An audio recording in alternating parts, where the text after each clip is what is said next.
Hello শিক্ষার্থীরা, welcome to school of merit. School of মেরিটের online প্ল্যাটফর্মে চেনা অচেনা সকলকে স্বাগত জানাই। আজকের ক্লাসে আমি আলোচনা করব ত্রিপুরা ইউনিভার্সিটির আন্ডারে এই বছর তোমরা যারা বিএ ফার্স্ট সেমিস্টারে পড়াশোনা করছো এবং তোমাদের যাদের মাইনর সাবজেক্ট বেঙ্গলি রয়েছে, সেই বেঙ্গলি মাইনর সাবজেক্ট ইউনিট 1 এর গুরুত্বপূর্ণ কিছু টপিক নিয়ে। তো ক্লাসটি শুরু করার আগে তোমরা যারা যারা আমার চ্যানেলে নতুন, অবশ্যই চ্যানেলটিকে সাবস্ক্রাইব করে দেবে। এর ফলে যখনই আমি নতুন নতুন ক্লাস নিয়ে আসবো সবার আগে তোমার কাছে পৌঁছে যাবে। তোমাদের বাংলা ফার্স্ট ইউনিটে যে টপিকগুলো রয়েছে সিলেবাসের মধ্যে, প্রথমত চর্যাপদ, তারপর বরু চণ্ডীদাস, শাহ মোহাম্মদ শগীর, মালাধর বসু, কৃত্তিবাস, কবীন্দ্র পরমেশ্বর, শ্রীকর নন্দী, বৈষ্ণব পদাবলী, তার অন্তর্গত চণ্ডীদাস এবং বিদ্যাপতি, এবং রয়েছে বিজয়গুপ্ত, নারায়ণ দেব। তো এই টপিকগুলো তোমাদের ফার্স্ট ইউনিটের মধ্যে রয়েছে। আমি এই টপিকগুলো সম্পর্কে তোমাদের সংক্ষিপ্ত ধারণা দেব। অবশ্যই এই সংক্ষিপ্ত ধারণা নিয়ে তোমাদের পড়াশোনা করা উচিত, তা না হলে বেঙ্গলির মতো একটা গুরুত্বপূর্ণ সাবজেক্ট সম্পর্কে তোমরা কিছুই জানতে পারবে না এবং তোমাদের আসন্ন ফাইনাল পরীক্ষায় যে ধরনের প্রশ্নগুলো আসবে, বড় প্রশ্ন বা ছোট প্রশ্ন, সেগুলোর উত্তর করতে তোমাদের অসুবিধা হবে। আর যদি আলোচনাটা ভালো করে বুঝো, শোনো, তাহলে তোমাদের পরীক্ষাতে যদি আনকমন কোনো কোশ্চেনও আসে তখনও তোমরা কিছুটা হলেও লিখতে পারবে। আর পাশাপাশি আরেকটা ইনফরমেশন, তো আমাদের স্কুল অফ মেরিট অনলাইন প্ল্যাটফর্মে নিয়মিত ক্লাস হচ্ছে। তোমাদের ফাইনাল পরীক্ষার জন্য প্রশ্ন উত্তর সহ দেওয়া হচ্ছে। তোমাদের ইন্টারনাল পরীক্ষার যে অ্যাসাইনমেন্ট, যে প্রশ্ন উত্তর, সেগুলো তৈরি করে দেওয়া হচ্ছে। ওভারঅল তোমাদের ফার্স্ট সেমিস্টারের প্রত্যেকটা সাবজেক্টের সলিউশন আমাদের অনলাইন প্ল্যাটফর্মে রয়েছে। ইতিমধ্যে সমগ্র ত্রিপুরা রাজ্য থেকে প্রত্যেকটা কলেজের ছাত্রছাত্রী আমাদের অনলাইন প্ল্যাটফর্মে অ্যাডমিশন নিয়েছে। যদি তুমি আমাদের অনলাইন প্ল্যাটফর্মে আসতে চাও, আমাদের সাথে অনলাইনে ক্লাস করতে চাও, তোমার ফাইনাল পরীক্ষার প্রস্তুতিটাকে খুব অল্প সময়ের মধ্যে নিতে চাও, তাহলে স্ক্রিনে দেওয়া নম্বরে যোগাযোগ করে আমাদের অনলাইন প্ল্যাটফর্মে অ্যাডমিশন নিতে পারো। বাড়িতে বসে পড়াশোনা করতে পারো শুধুমাত্র এই মোবাইল ফোনের মাধ্যমে। যাই হোক, আমাদের ফার্স্ট ইউনিটের যে প্রথম যে টপিকটা সেটা হচ্ছে কি চর্যাপদ। তো এই চর্যাপদ নিয়ে আমি এখন কথা বলবো। আমরা যদি চর্যাপদের সময়ের কথা বলি, তাহলে সময়কালটা হচ্ছে অষ্টম থেকে দ্বাদশ শতকের মধ্যবর্তী যে সময়টা, ওই সময়টাতেই এই চর্যাপদগুলো রচিত হয়েছিল। আমরা যদি পরিচিতি জেনে নিই চর্যাপদের, তাহলে আমরা বলবো যে চর্যাপদটা কি? চর্যাপদ হলো বাংলা সাহিত্যের প্রাচীনতম নিদর্শন। মাকে যদি বলা হয় যে চর্যাপদ কি, তাহলে এক কথায় তুমি বলবে কি বাংলা সাহিত্যের প্রাচীনতম নিদর্শন। অর্থাৎ বাংলা সাহিত্যের যে প্রাচীন গ্রন্থগুলো রয়েছে সেগুলোর মধ্যে অন্যতম হচ্ছে এই চর্যাপদ। এটা বৌদ্ধ সহজিয়া সাধকের রচিত। যারা রচনা করেছে তারা বৌদ্ধ সাধক ছিল। তাদের গানের সংকলন, যা মূলত সাধন ভজনের রহস্যময় তত্ত্বগুলোকে ব্যাখ্যা করে। এবার আমরা আবিষ্কারের কথা বলবো, কারণ এত পুরনো একটা গ্রন্থ, এটা কিভাবে আমরা পেলাম? তো আবিষ্কারে যদি আমরা বলি তাহলে বলবো যে 1907 সালে। আবিষ্কারের সময়টা হচ্ছে 1907। মহামহোপাধ্যায় হরপ্রসাদ শাস্ত্রী, যিনি নেপালের রাজ দরবারের এক লাইব্রেরি থেকে এই পুঁথিটাকে আবিষ্কার করেছেন। হরপ্রসাদ শাস্ত্রী নামটা মনে রাখবে। এবং কোথায় থেকে আবিষ্কার করা হয়েছে? এটা আবিষ্কার করা হয়েছে নেপালের রাজ দরবারের একটা লাইব্রেরি থেকে এই পুঁথিটা আবিষ্কার করেছেন। তো এটার একটা সাহিত্যিক গুরুত্ব রয়েছে, কারণ শুধু শুধু এত আলোচনা হয়নি এই সাহিত্যটাকে নিয়ে যদি এটার গুরুত্ব না থাকতো। তো অবশ্যই এটার সাহিত্যিক ভ্যালু রয়েছে বা সাহিত্যিক মূল্য রয়েছে। যেমন আমরা প্রথমত চর্যাপদের যে ভাষা, সেই ভাষাটা সম্পর্কে যদি বলি, এটার উপর তোমাদের শর্ট কোশ্চেন আসতে পারে যে সন্ধ্যা ভাষা। চর্যাপদের যে ভাষা সেটা হচ্ছে কি সন্ধ্যা ভাষা। এই সন্ধ্যা ভাষা নামে এটা পরিচিত। এর একটা বাহ্যিক বা একটা সাধারণ অর্থ এবং একটা গভীর বা একটা গূঢ় অর্থ রয়েছে। এটা তৎকালীন সমাজের নানা দিক, যেমন নিম্ন বর্গের মানুষের জীবন, নদীপথ, নৌকা, শিকার ইত্যাদি ফুটিয়ে তোলে। অর্থাৎ সামাজিক যে জীবন, সামাজিক জীবন এটার মধ্যে খুব স্পষ্টভাবে তুলে ধরা হয়েছে। চর্যার যে সময়কালটা অষ্টম থেকে দ্বাদশ শতাব্দীর যে সময়টা, ওই সময়ে যে সমাজ ব্যবস্থা ছিল, ওই সমাজ ব্যবস্থাও এই চর্যাপদের পুঁথির মধ্যে, লেখার মধ্যে ফুটে উঠেছে। তো আরো কিছু খুঁটিনাটি বিষয় চর্যাপদ সম্পর্কে তোমাদের জেনে নিতে হবে যে মোট 50টি পদ পাওয়া গেছে চর্যাপদের মধ্যে, যার মধ্যে 46টা সম্পূর্ণ ছিল এবং বাকিগুলো ছিল অসম্পূর্ণ। তো তোমাদের সিলেবাসের অন্তর্গত নেক্সট যে টপিকটা সেটা হচ্ছে বরু চণ্ডীদাস।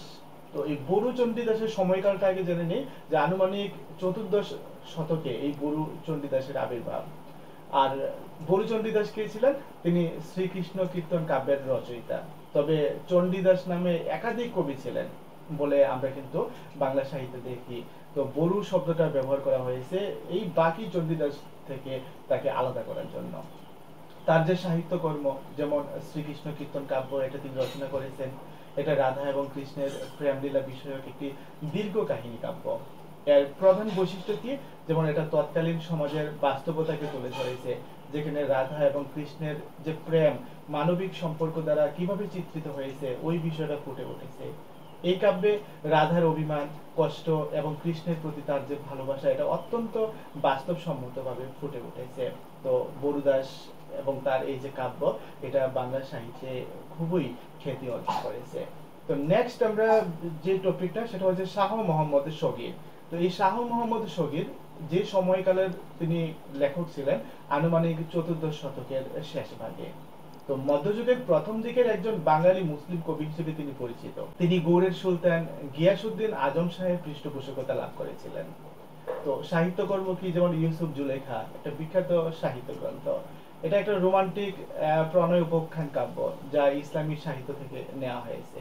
এটা বাংলা সাহিত্যে ফার্সি এবং আরবি প্রভাবের প্রথম দিককার একটা উদাহরণ হিসেবে আমরা বলতে পারি। তো এই কাব্যে তিনি ইউসুফ এবং জুলেখার যে প্রেম কাহিনী, সেটাকে বাংলায় নতুন রূপ দিয়েছেন।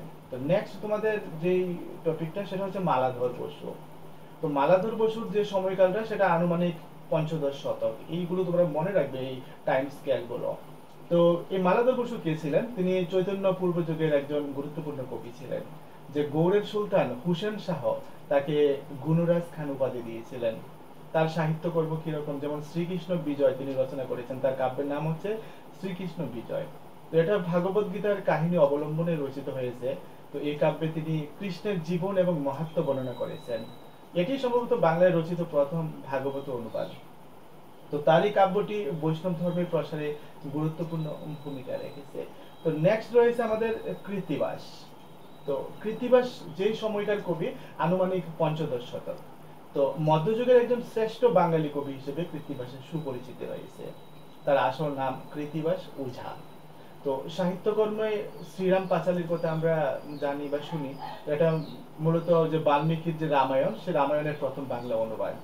তবে এটা কেবল অনুবাদ নয়, কৃত্তিবাস তার কাব্যে বাঙালির সমাজ এবং সংস্কৃতির অনেক উপাদান যুক্ত করেছেন। তো কৃত্তিবাসী রামায়ণ বাংলার ঘরে ঘরে আজও কিন্তু জনপ্রিয়তা অর্জন করেছে, এবং আমরা আজও আমাদের ঘরে ঘরে রামায়ণের পাঠ বা রামায়ণের কাহিনী আলোচনা করতে শুনি। তো পরবর্তী তোমাদের যে টপিকটা, সেটা কবীন্দ পরমেশ্বর এবং পাশাপাশি আরেকজন কবি আছেন, যিনি শ্রীকর নন্দী। তো তাদের দুজন সম্পর্কে আমি পাশাপাশি আলোচনা করব।